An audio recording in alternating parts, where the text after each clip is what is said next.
क्या आपने कुरुक्षेत्र में हुए युद्ध के बारे में सुना है?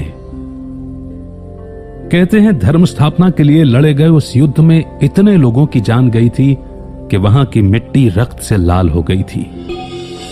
क्या आप जानते हैं कि युद्ध से होने वाले विनाश के बारे में सोचकर जब राजकुमार अर्जुन को दुख और मोह ने घेर लिया था, तब श्री कृष्ण ने उनसे क्या कहा था? आखिर क्यों लड़ा गया था वो युद्ध? क्या उद्देश्य था उसका? भगवत गीता का मतलब है भगवान द्वारा गाया हुआ गीत। इस पवित्र ग्रंथ की गहराई को समझना इतना आसान नहीं है। कई ज्ञानी कहते हैं कि भले ही यह युद्ध कुरुक्षेत्र की भूमि पर अस्त्र शस्त्र से लड़ा गया था, लेकिन इसमें दिए गए संदेश का मकसद हमें यह समझाना है कि हमारा मन भी कुरुक्षेत्र की तरह एक रणभूमि है, जहां लोभ, लालच, मोह, गुस्सा, वासना आदि कौरवों की तरह 100 अवगुण बसते हैं, जिन्हें हम पांचों इंद्रियों, जो कि 5 पांडवों के प्रतीक हैं, उन्हें काबू में करके हराना होगा। तभी हम एक सुखी जीवन जी सकते हैं और मुक्ति पा सकते हैं। श्री कृष्ण हमारे मन की आवाज या आत्मा या फिर कॉन्शियसनेस का प्रतीक है, जो दुविधा के वक्त सवालों का जवाब देकर हमारी मदद करते हैं। और हर इंसान अर्जुन का प्रतीक है, जो दुविधा में घिरा हुआ है।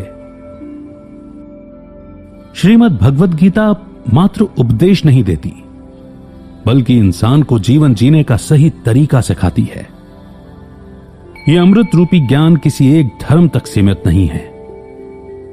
इसमें भगवान ने पूरी सृष्टि के लिए कई अनमोल बातें बताई हैं, जिन्हें अगर अपने जीवन में उतारा जाए तो हम अनगिनत समस्याओं से बच सकते हैं। इस पवित्र ग्रंथ में आप ब्रह्मांड के उन रहस्यों के बारे में जानेंगे जिन्हें लेकर अक्सर हमारे मन में सवाल उठते हैं। कुरुक्षेत्र युद्ध के दौरान भगवान ने जीवन से जुड़े कई अनसुलझे सवालों के जवाब दिए हैं। इस किताब के जरिए आप धर्म और आध्यात्म को एक अलग नजरिए से देखने लगेंगे। इसमें बताई गई बातें आज भी बिल्कुल सटीक बैठती हैं, क्योंकि इंसान का मन अब भी उन्हीं विकारों और दुविधाओं से जूझ रहा है, जैसे कई हजारों साल पहले जूझ रहा था। और इसका कारण है अज्ञानता। इसमें बताई गई बातें अज्ञानता को दूर कर मन में ज्ञान का दीपक जलाती हैं, जिससे इंसान सब कुछ साफ साफ समझने लगता है और उसका बेचैन मन शांत हो जाता है। इन बातों को आप अपने जीवन के हर पहलू में उतार कर परख सकते हैं। देखा जाए तो जीवन यात्रा एक समुद्र की तरह है, जिसमें हमें एक किनारे से दूसरे किनारे तक पहुंचना होता है।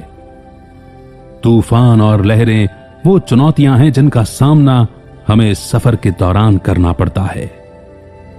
और ये पवित्र ग्रंथ, जो समय और काल चक्र से परे है, ये वो नाव है जो हमें सही रास्ता दिखाती है, निराशा और अंधकार में डूबने से बचाती है।